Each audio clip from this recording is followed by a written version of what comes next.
Okay. Hello, everyone.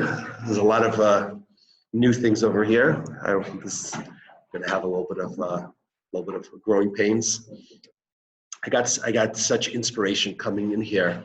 This cab driver, no kippah, this Sephardi older man, and he said, I'll tell you something. Life is not so simple right now. I worked for 2 hours. I've made 18 shekel. 18 shekel. So he says, you know what? It doesn't really matter. So I can't. So, like farther back. Yeah. So he says, but you know what? It doesn't make a difference.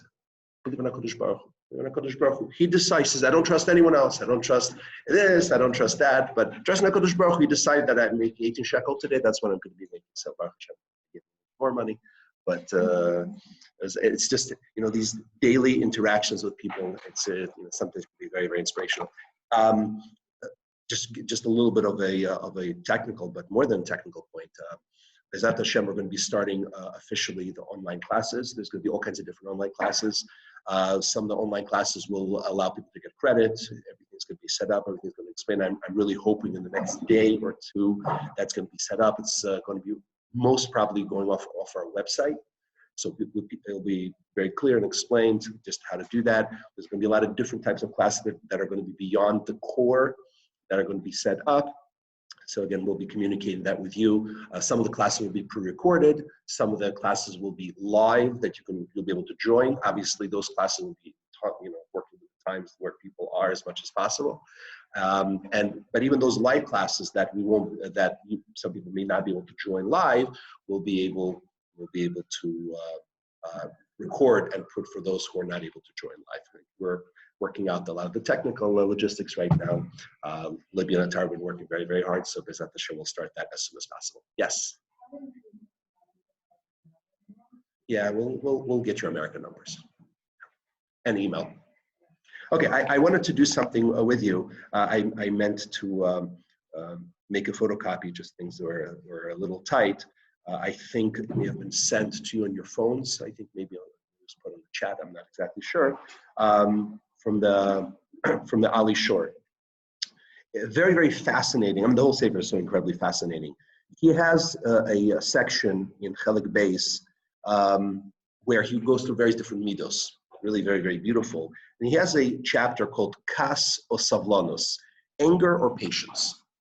And generally speaking, when we think about patience or anger, we think about a ben adam lechavero point, right? Meaning, am I patient with this person? Am I angry with that person? And here, Rav Wolbe has a fascinating chiddush that, in fact, there is actually anger and patience in a different direction. That's what I want to share with you.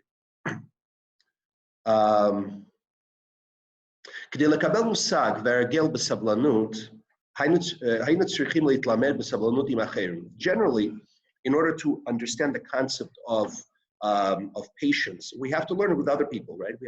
How do we relate with other people? We usually think of it as a ben lechavero point, ben adam lechavero. We also have to learn patience when it comes to ourselves, which is a very interesting point. Not something we maybe thought about before.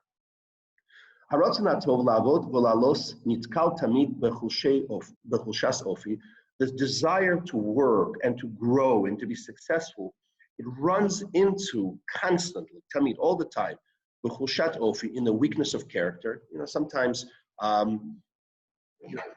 this is also true when it comes to judging other people. Sometimes we look at a person, the person seems to be messing up on issues that are very, very simple. When we're trying to understand, why are you having such a hard time with this? And the answer is, all of us have strengths and weaknesses. And sometimes we are very strong in a certain area, and we don't understand why another person is struggling. But the answer is because just like we have a weakness where we struggle, that person's weakness is in the place maybe of our own strength. So we have to just appreciate that point, that sometimes the reason why a person is not doing well is not necessarily because they're lazy, it's because maybe that's really their weak point. So sometimes it's a weakness of character, but shechacha, how many times have we meant to work on something and we simply forgot about it? You say, we're doing something, wait a minute, I'm supposed to be doing something different, right? So it's hard to keep it on our minds I think I showed you before, my favorite features on my phone are alarms. Alarms are fantastic. Just reminds you to think about certain things, to work on certain things. So we sometimes, weakness of characters, we sometimes have shechucha, we sometimes forget things. Beyitzivut, sometimes it's hard to be consistent. You know, we mean to be consistent, but it's hard to be consistent. Yet we have a Yetzer Hara. So it's a weakness of character. We sometimes forget. Sometimes we don't have that consistency and integrity. And we have a Yetzer Hara that constantly is attacking us. It's hard. So he refers to really something else. Karka shenatata lana ziburis. Ziburis, there's 3 different types of land in halacha. There's Edis, Beinanis, and Ziburis. Edis is the best type of land. You know, it's able to produce tremendous amount. Beinanis is in the middle. Ziburis is this very cheap kind of a land. So HaKadosh Baruch Hu, in a certain way, gave us land that's Ziburis. There's a lot of struggle. Ruchnius doesn't necessarily come naturally to us. And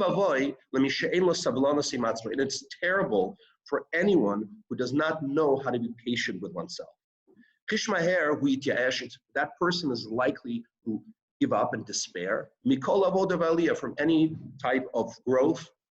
And even if a person will not completely despair, the person will become extremely sad. There's nothing, an amazing thing. This is not Rav Nachman Breslov. Okay? He's not even Hasidish. He's Litvish. He's a Baal Musar. He said there's nothing greater, there's nothing more detrimental to Avodas Hashem than atzvus. The Balatanya points out something very beautiful and something very important. He says, you know what? Sometimes you need atzvus. You need atzvus sometimes. Because if we're not troubled by anything that we do, we don't have enough of motivation to change. Meaning there has to be a little bit of atzvus when it comes to, for example, tshuva, when it comes to regret, charata. But how do we know if we're being involved in positive atzvus that is good for us, versus atzvus which is negative? Yeah. Atzvus is sadness. Sadness, yeah. So he gives a barometer. He gives a way to measure it. If a person's atzvus, a person's sadness pushes them up, person says, you know what? I'm upset with myself that I did this, so I'm going to become better because I'm optimistic that I can be better. That's a good atzvus. But if the atzvus makes me sad and depressed, and I guess I'm just not good enough, I'm not capable of doing, and if it pushes me down, that is atzvus, says the Balatanya from the Yetzer Hara. The notion of simcha, and again, sometimes certain things are relegated to a certain group, and we think that it's, that's what they're into, but that has nothing to do with me. Just because I'm not Chabad doesn't mean Mashiach is not fundamental and not central. Sometimes, he's talking about too much about Chabad, so, or too much about Mashiach, so must be a Chabadnik. No, Mashiach is fundamental to everyone. So we sometimes think that, simcha, that's for Hasidim, that's for Breslov. Simcha is fundamental. Both the Gra and the Arizal pointed out that the success that they had in Avodas Hashem because of Simcha Shel Mitzvah. Because the notion of Simcha is a sense of shleimus. I'm involved in shleimus. I'm on my way. I'm on a trajectory to shleimus. You know what? Along the way, there are going to be pitfalls. There's going to be mistakes. But bottom line is, I am sholem at least in my she'ifut. I may not be sholem in my actions right now, but the fact that I have aspirations for growth, that gives me certain shleimus. And when a person says, no, I'm bad, I'm hopeless, it creates a situation where a person cannot thrive. The Ramban, there's an interesting Ramban. There's this Ben Hashmashos area. It's between Bamidbar and Dvarim. And the Ramban, my Rebbe, was very fond of this. I heard this from him many, many, many times. And the Ramban on the pasuk, Ki imcho aslicha leman tivareh, because Hashem with you is forgiveness, so that we can fear you. What's up, Shad? What's the connection between Hashem being able to forgive and us being able to fear Him? So Ramban says the following: If I have hope that HaKadosh Baruch Hu is going to forgive me, if there's hope that I can fix my mistakes, then I can have fear. Fear is when you have something to lose. The moment that the situation becomes hopeless, all fear is lost. It's hopeless. There's nothing else to do. Why should I be afraid? So when there's hope, when there's a sense of trajectory, there's a sense of, there's somewhere I'm going to, then a person can be successful. Otherwise, the person just falls and stuck wherever they are. So this is extremely important. A person must have Savlanus. A person has to have patience with oneself. There's a lot of challenges. We have a lot of challenges. It's very difficult. We have our personal challenges. There's certain historical challenges. There are external challenges, lots and lots of challenges. It is hard. It is hard to have integrity. It is hard to be consistently a growing person. So when there are mistakes, we have to be patient with ourselves. In the beginning of Avodas Hashem, a person thinks that they're going to just fly. They're going to fly. It's going to come. They read Gedolim stories. They see other people who certainly even externally seem to be flying. They have no challenges. They have no difficulties. So a person thinks it's just going to go. And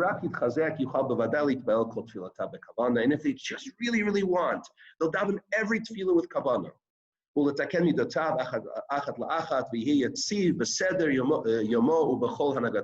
I just really want, if I really, really want, I'm one month in the challah, 2 months in the challah, I'm going to be consistent, I'm going to make a seder, everything's going to go right, I'm going to come home, I'm going to wake up exactly on time, and I'm going to do everything right, I'm not going to do anything wrong.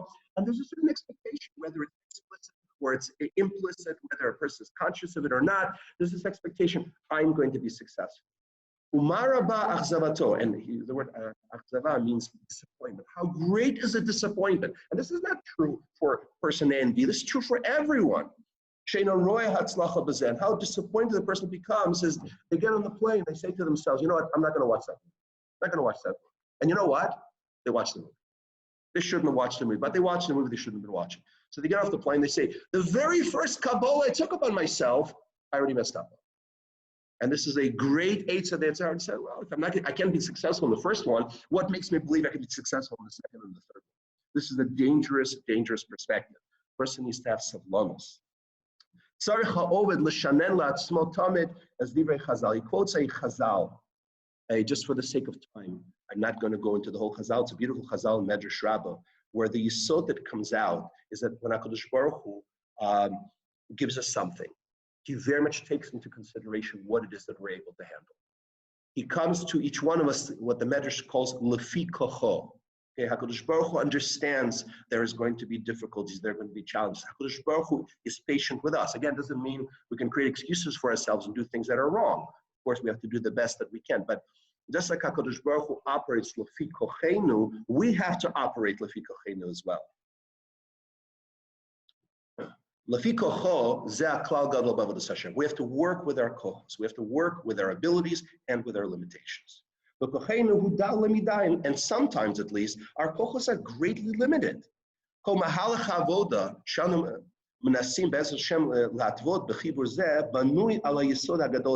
whole sefer, says Rav Wolbe, is built on this one yisod. We have to take baby steps. We have to take it a step at a time. Not to exaggerate, not to shoot for things that are way beyond us. If you take too much, then you have absolutely nothing. When you take a little bit, if you take a little bit, then you actually have something. And even in those quote unquote small things that are within our realm, we're going to make mistakes. It's a nice caption. Leit yesh means to despair. Do not despair. Leit akesh means to be stubborn. We have to be stubborn. The Medrash tells us that the reason why the Torah was given to the Jewish people is because we're stubborn people. We're stubborn. So usually we think of that stubbornness as something negative. And in our history, in our personal history, in our national history, this stubbornness has not been necessarily very good for us. But it can be very good for us. The Rebbe Piasetzin writes in the introduction to Chovas HaTalmidim, he says that when a teacher or a parent looks at a child, sometimes the parent sees the bad midos. But he says the bad midos of a child should be perceived like an unripe fruit. If you take a bite of an unripe fruit, it is bitter, it is sour, it is something that a person doesn't want to eat. But if you tend and you take care of this fruit, it becomes very, very sweet. And one of the examples that the Rebbe gives is stubbornness. Stubborn children are very difficult to deal with because anything you say to them, they start pushing back on the smallest of things. So says the Rebbe, you know what you should see? You should see how stubborn this person will be in their Avodas Hashem. And even though there's going to be individuals and this person's own Yetzer Hara is going to try to push him off, they're going to be stubborn and going to say, I'm going to do it again. And even if I'm not successful, I'm going to do it again. So stubbornness is extremely important.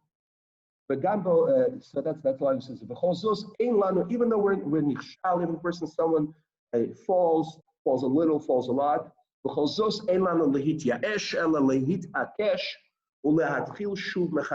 start again. Try one more time. Concept of hischatshus. Sometimes you have to start from scratch. Okay, one more time. There's another day. There's another hour. There's another opportunity.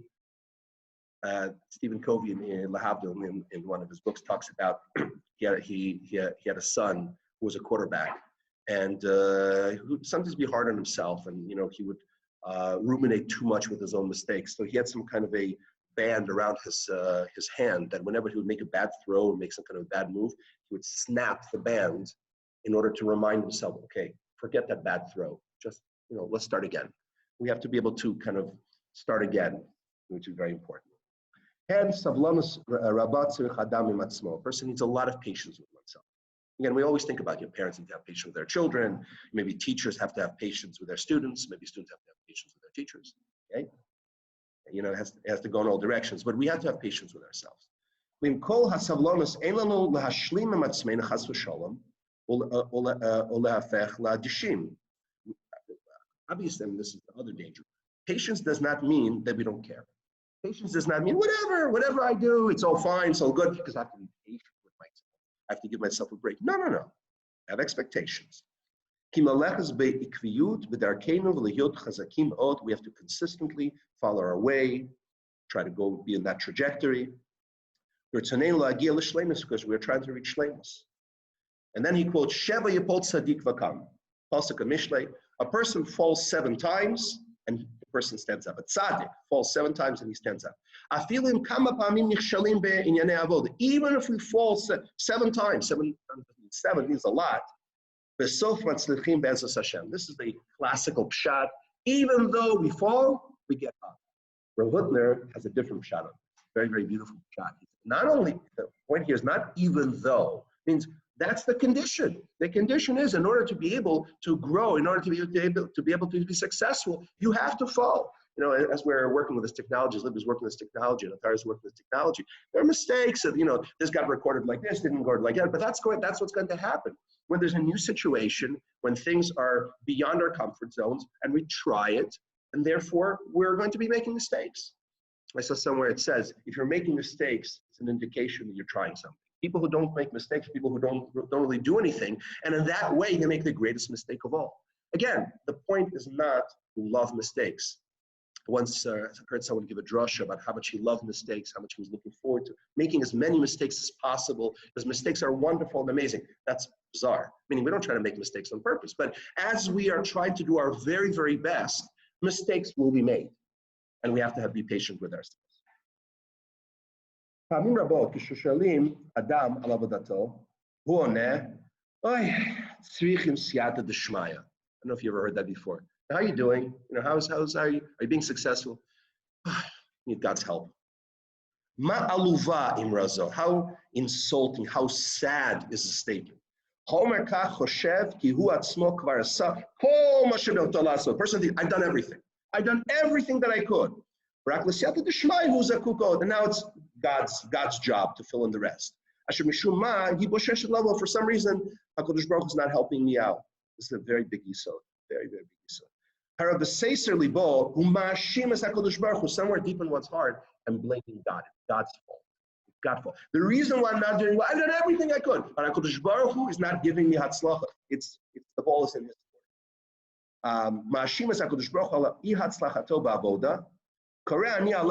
He quotes a pasuk, the foolishness of man will ruin his way, meaning this person's way, and then he'll be angry at God, meaning it's the person's foolishness that's causing the damage, but he's putting the blame on HaKadosh Baruch Hu. And this is a very chashuv gra on that pasuk of Mishlei. The gra says the following. I think we all do this on one level or another. Lefa'amim, says the Gra, Adam matchil lilmod Torah. Person starts learning Torah.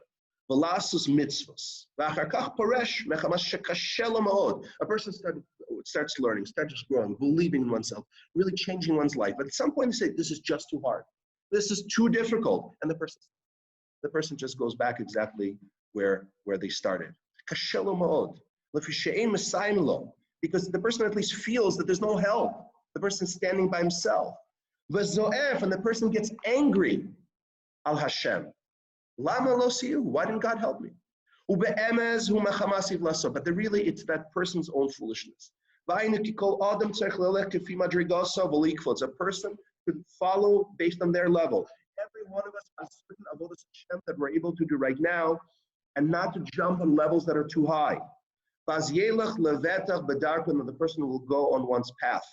And Hashem will help them. And the reason very often why we're not successful is not because it's hard, because we jump too high. The expectations are not realistic expectations.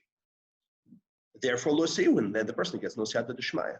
Zehu ivelos adam, kilomar mechamas ivlato, sha'asa bli yishuv adas. Since the person made decisions without thinking carefully and setting their goals, silev darko, and then they blame it on HaKadosh Baruch Hu. And this is very, very important. Again, as we are learning to structure our day in a situation which is, completely different. It really is. It struck me at some point.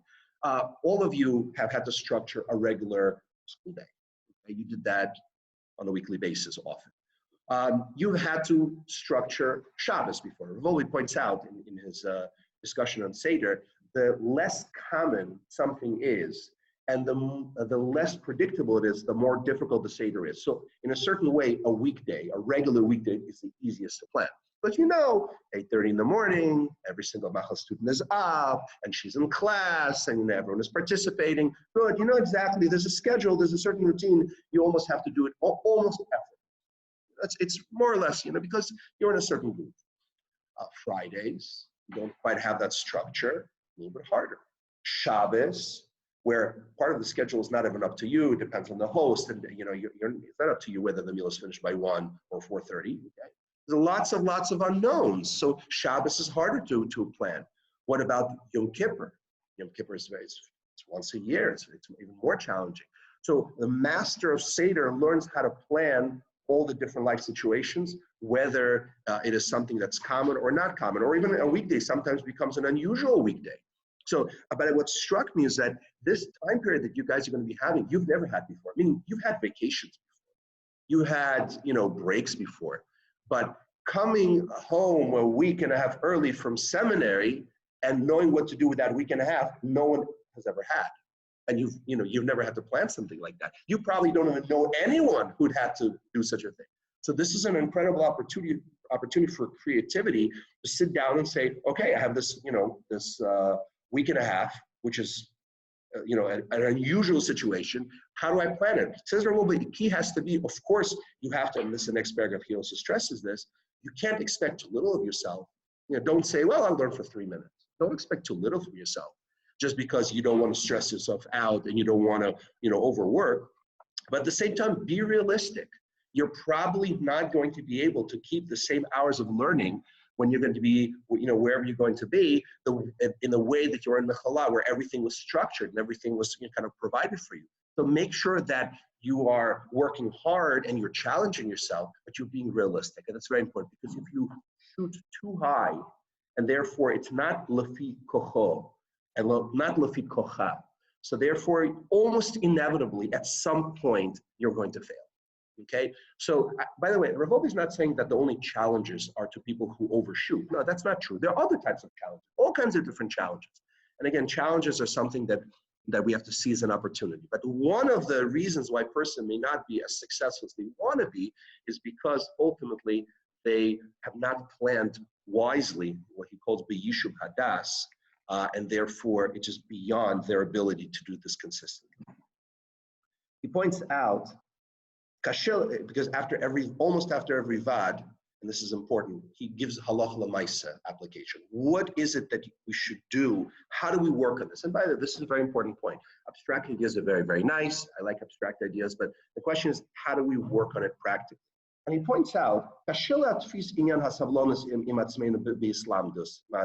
is not easy to narrow down this perspective of patience with oneself into some particular action. It's difficult. But the words of the Gra give us some direction into practical application of this idea. Savlanus zo eina rak midah shebediavad. Patience with oneself, we think it means like b'diavad. Okay, if I mess up, I have to be patient with myself. No, it's not b'diavad. We think it's b'diavad, not to give up hope once we make a mistake. It requires an approach lechatchila. Before we sit down and start our avoda, we have to start it with Yishuv Hadas. Ask what is it that we need to do, ask of ourselves. And we should be sober and level-headed. We should not be too loose with ourselves. We should ask things of ourselves. We should put a little pressure on ourselves. But not too much. Okay. And he says, in order to begin with that, a person should do a cheshbon, maybe in the beginning of the day, maybe in the end of the day. How am I doing? Is it much? Is it little? Do I need to add something? Do I need a social piece? Do I need to just add some kind of relaxing piece? A person, again, going back to know oneself and see to create that situation where there's just enough pressure to push myself to grow, but not too much that I'm going to fall. Okay, questions? Any questions that you have? Comments? Agreements? Yeah. Yes. It's not just b'diavad, but it is also a lechatchila.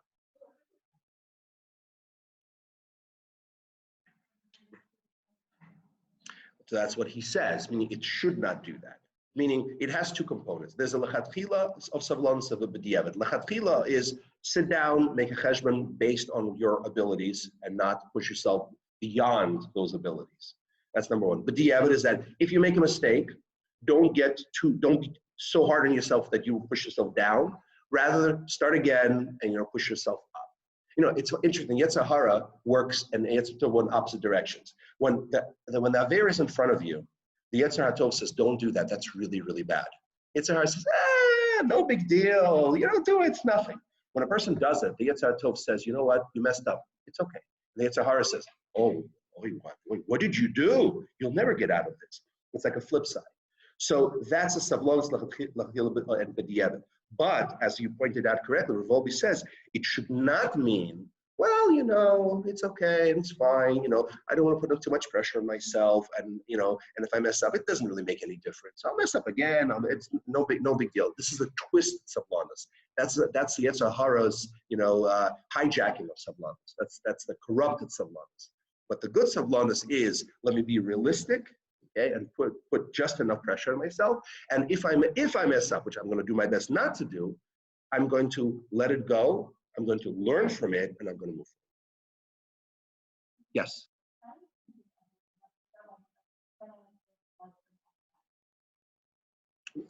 One more time.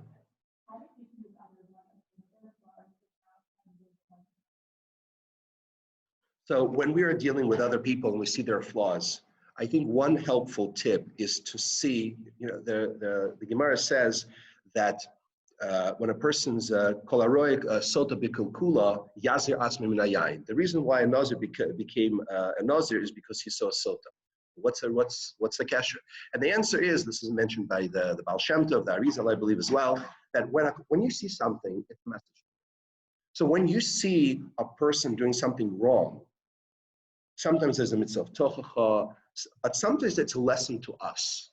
So, we don't see ourselves. Maybe it would be very helpful for someone to video us for a couple of days so we could just look at ourselves, from the side. And that would be pretty interesting. But we are able to do that by seeing other people. So this person acts with gaiva, and the person acts with lack of consideration. So instead of saying, well, tisk, look at this person, the question should be, well, what about me? So let me see if that's something within myself. Again, not to criticize for the sake of criticizing and push oneself down, but instead to be able to push myself up. Can I work on this midah? So that's the insight that we're able to get. And I think the moment we shift the, focusing on blaming the other person, criticizing them, instead of kind of asking ourselves, could we learn something from this? I think, we won't be brought down by the other person, and we won't be critical of the other person. Instead, we'll be pushed up because we're learning something from that person. The notion of learning from everyone doesn't mean only the positive things, but sometimes maybe not such positive things. Yes.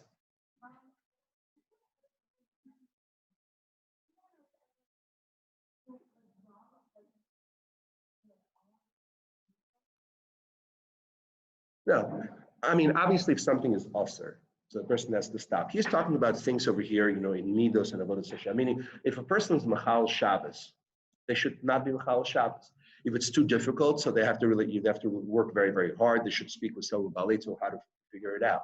So things that are ulcer, the person has to really put in all their efforts to be able to stop. Again, sometimes the person, really works very hard and they still have not. Is it because they have not worked too hard and the stomach is too big? I don't know. It really depends on the situation. But bottom line is, of course, things that are also should do their best. But even if they cannot, they should still, keep going, keep pushing. And even if they know that there's some kind of error, again, not to say, okay, I don't care. No, I care and I'm doing my very, very best. But I'm not going to throw away my hatzlacha just because I'm not being successful with something else. I want to go back to the mashal of the Chofetz Chaim. He used it for tefillah, but I think it's really for many, many other things. And that is a person, there was a girl who was selling apples in the market, and a certain ruffian hit the basket and all the apples scattered. And she's just standing in shock, and this ruffian is stealing her apples. So a passerby said, I'm learning this technology. Someone's even asking a question. The question, fantastic, okay. Learning how to interact here. The question was, is there something that's so bad that the person shouldn't take baby steps, but rather than the person should just kind of stop right away? That was the question. But the Chofetz Chaim says, in the mashal, then someone says, why are you standing there? Okay, you've lost some apples, but might as well grab the few apples yourself, and whatever it is that you have, you'll have. So says the Chofetz Chaim, when you're davening, and you realize in the middle of davening, you've been thinking about something totally different. You've lost half the Shemona Esrei. Our reaction is like, okay, forget it. Maybe I'll try again next time, or I just can't do this. Why? Grab another bracha. You know what? Maybe in 3 more brachas, you'll space out again. I don't know. You should do your best. But bottom line, grab anything you can. So if you are able to, fix something, that's already good. It's kind of like what I asked Libby and Suri. Okay, we're not going to have dirot that are clean 100%, like yesterday. But at least let's go from 0 or -1 to 10, 15%. That already puts us out of the game. So, this all or nothing perspective is a terrible thing. Perfectionism has some pluses, but it also has many, many minuses. A perfectionist says, I'll either be perfect or nothing. Often that is a terrible, terrible perspective. Yes, one more question.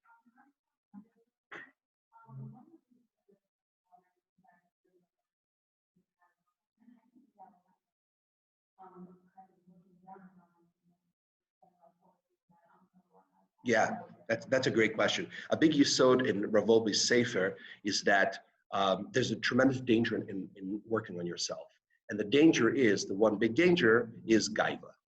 Because the moment you say, I'm a Baal Musar, I'm a Baal Saliyah, and one of the dangers of choosing big things is actually this. Besides the fact it's too hard and you'll fall, is that it creates a sense of I'm doing something super chashuv, and I'm a chashuv person. I took upon myself Tanas Dibur, and I'm it's Gdol Yisrael and me right over here, and then everyone else. And that's a very dangerous perspective. One of the reasons Rav Wolbe encourages you work on your tefillah, work on Adon Olam, don't work on your tefillah. Okay, so one of the advantages is the fact that it's actually you have the abilities to do that. It doesn't create the sense that I'm something fantastic and great. So I think when a person sees it and you say, HaKadosh Baruch Hu, thank you so much for sending me this message. I'm not being critical. I'm just, it's a lesson. It's a lesson. I'm going to try to take that lesson in a small kind of a way. I'm going to do myself. And again, I'm not even focusing on this person, what they did wrong. It's that I'm grateful for the lesson. I'm going to try to kind of bring it down in some small way to be able to learn. Thank you so much for coming. Okay, I'm going to turn that off here.